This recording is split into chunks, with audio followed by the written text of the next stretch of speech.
Hello everyone, I'm Melissa, a Filipina living here in Canada. Samahan niyo ako sa journey na to. Tara, let's go! August 2023 nang tuluyan naming iniwan ng Pilipinas para subukan ng bagong buhay dito sa Canada through the student pathway. Maraming nagsasabi na madali lang mag-abroad pero hindi nila nakikita doon pa lang sa pag-alis nagsisimula ang totoong challenge. Habang nasa eroplano kami, diba parang MMK lang. At nakadungaw ako sa bintana, unti-unting lumiliit ang Pilipinas. Doon ko na-realize, this is it, pansit. Mahigit 12 oras ang biyahe namin papuntang Vancouver. Paglapag namin, habang tulak ng asawa ko ang mga maleta, sabi ko sa sarili ko, welcome to a new beginning.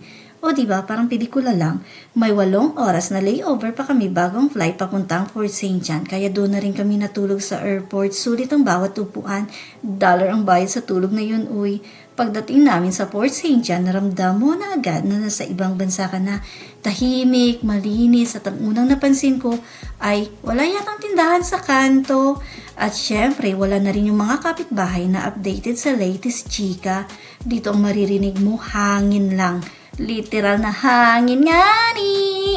Summer kami dumating pero todo jacket na kami samantalang yung mga lokal, naka-shorts lang.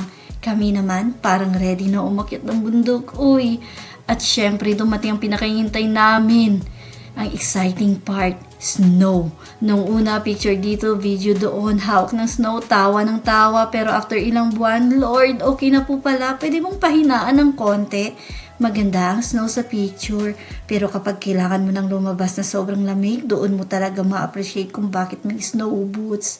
Pero bahigit sa snow, 2023 ang naging simula ng pinakamalaking roller coaster ng buhay namin. May saya, may stress, may pagsubok, at marami pa akong kwento na gustong i-share sa inyo. Kaya kung gusto nyong samahan kami sa journey namin dito sa Canada, follow our page. Magchismisan tayo mga Mars, magsiraan ng buhay. Joke lang! See you sa next vlog!